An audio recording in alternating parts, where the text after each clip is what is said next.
Lumen nomor 11.649, 27 Juni 2024.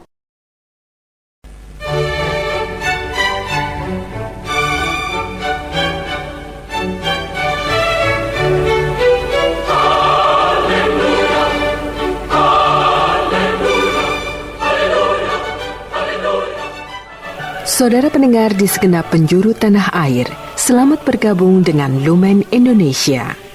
Lumen Indonesia, siap melayani Anda setiap hari. Saudara terkasih, marilah kita bersatu dalam Tuhan kita Yesus Kristus yang tidak berubah dahulu, sekarang, dan selama-lamanya. Allah Sang Maha Rahim mengasihi dan menerima sebagaimana adanya kita. Allah Bapa kita di surga senantiasa bersedia menolong, menghibur, dan meneguhkan kita dalam menghadapi segala permasalahan hidup sehari-hari.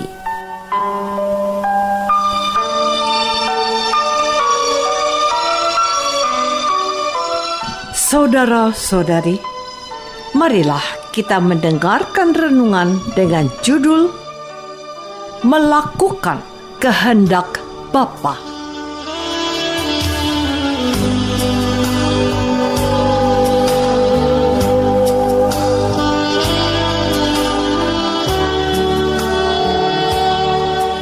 Yang berdasarkan pada Injil Matius bab 7 ayat 21.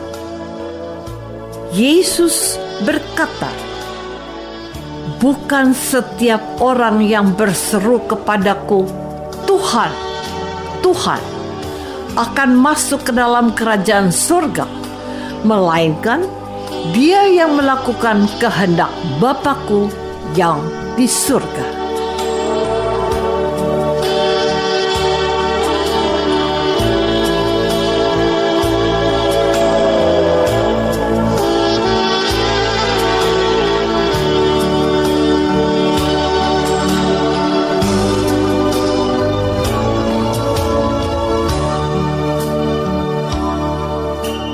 Dalam nama Bapa dan Putra dan Roh Kudus. Amin. Saudara-saudari terkasih dalam nama Tuhan Yesus Kristus. Injil Matius bab 7 ayat 1 sampai 20 membahas tentang menghakimi, hal yang berharga dan kudus, hal pengabulan doa, jalan yang benar, dan munculnya nabi palsu. Sedangkan dalam bacaan Injil pada hari ini, kita mendengar nasihat Yesus tentang bagaimana menilai seseorang bukan dari perkataan, tetapi dari buahnya. Yesus menegaskan, "Bukan setiap orang yang berseru kepadaku, 'Tuhan, Tuhan,' akan masuk ke dalam kerajaan surga, melainkan dia yang melakukan kehendak Bapa-Ku yang di surga." Pada hari terakhir, banyak orang akan berseru kepadaku, "Tuhan, Tuhan, bukankah kami bernubuat demi nama-Mu dan mengusir setan demi nama-Mu dan mengadakan banyak mujizat demi nama-Mu juga?" Pada waktu itulah aku akan berterus terang kepada mereka dan berkata, "Aku tidak pernah mengenal kamu. Enyahlah daripadaku, kamu sekalian pembuat kejahatan." Setiap orang yang mendengar perkataanku ini dan melakukannya, ia sama dengan orang bijaksana yang mendirikan rumah di atas batu. Kemudian turunlah hujan dan banjir, lalu angin melanda rumah itu, tetapi tidak roboh sebab didirikan di atas batu. Saudara-saudari terkasih, Yesus berbicara tentang dua kelompok manusia.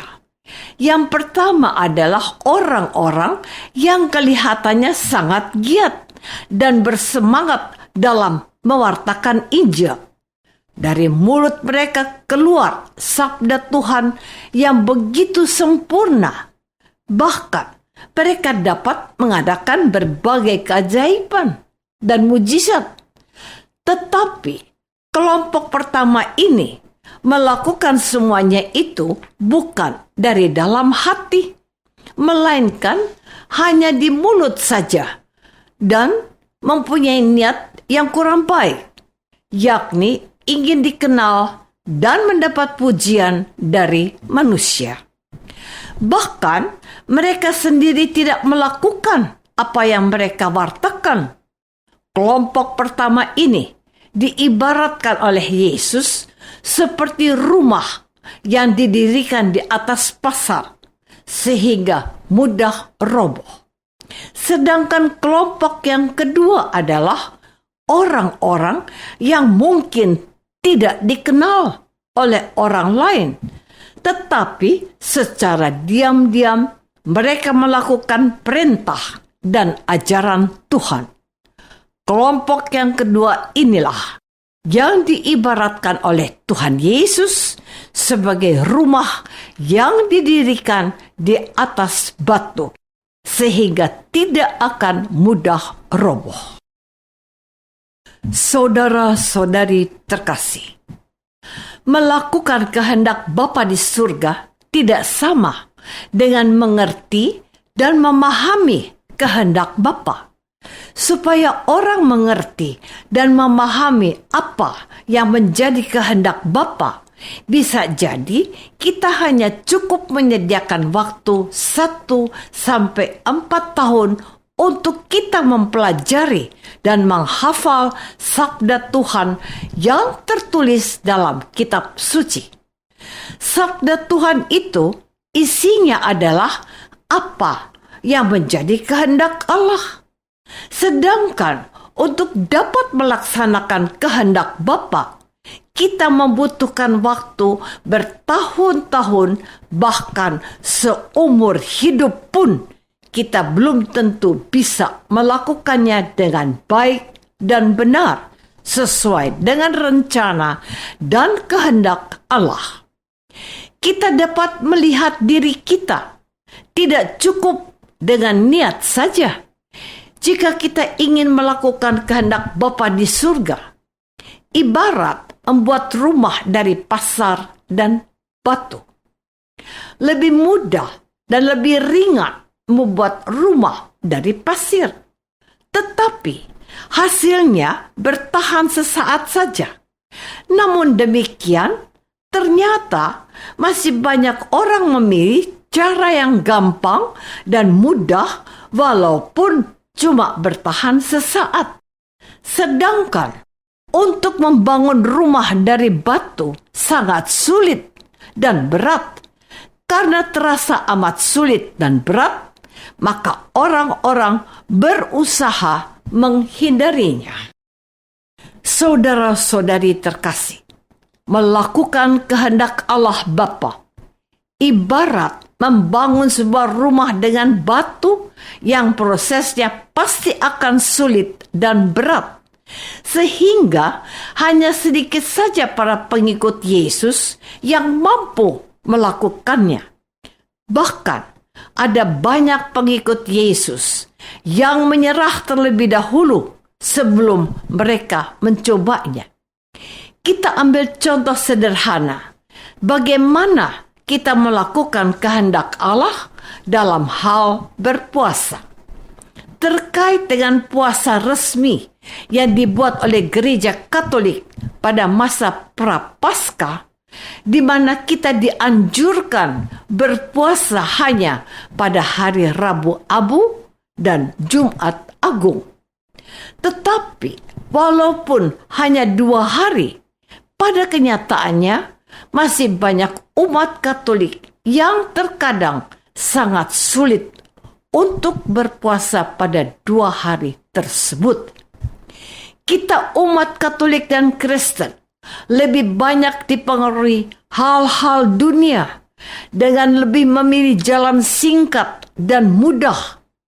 Maka tidak mengherankan jika ada anak yang menitipkan orang tuanya ke panti jompo.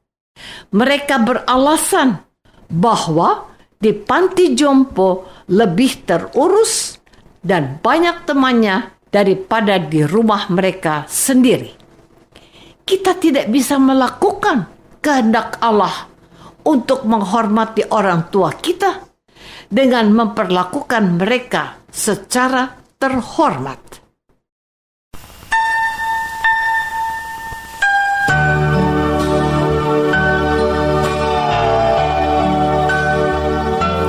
Marilah kita masuk dalam saat hening sejenak untuk meresapkan renungan yang baru saja kita dengar bersama dalam kehidupan iman kita masing-masing.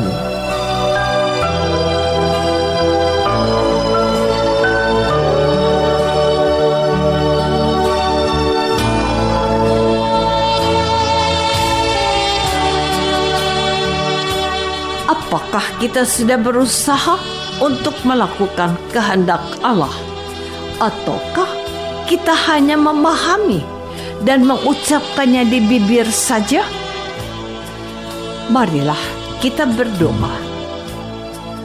Tuhan Yesus Kristus, Engkau bersabda, bukan setiap orang yang berseru kepadaku, Tuhan, Tuhan, akan masuk ke dalam kerajaan surga, melainkan dia yang melakukan kehendak Bapa-Ku yang di surga.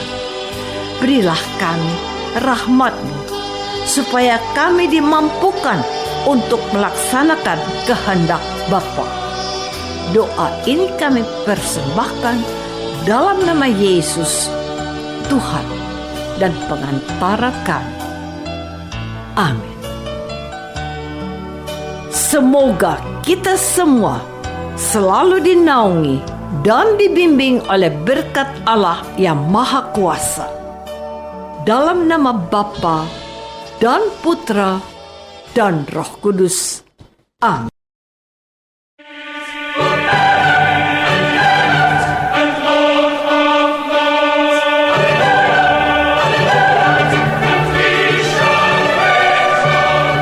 Dengan penuh kasih dan sukacita, Lumen Indonesia mengundang saudara-saudara seiman di segenap penjuru tanah air. Sekiranya ada tanggapan ataupun saran, kirimkan surat Anda ke Lumen Indonesia. Terima kasih atas perhatian Anda. Sampai berjumpa lagi dengan Lumen Indonesia pada waktu dan gelombang yang sama esok hari.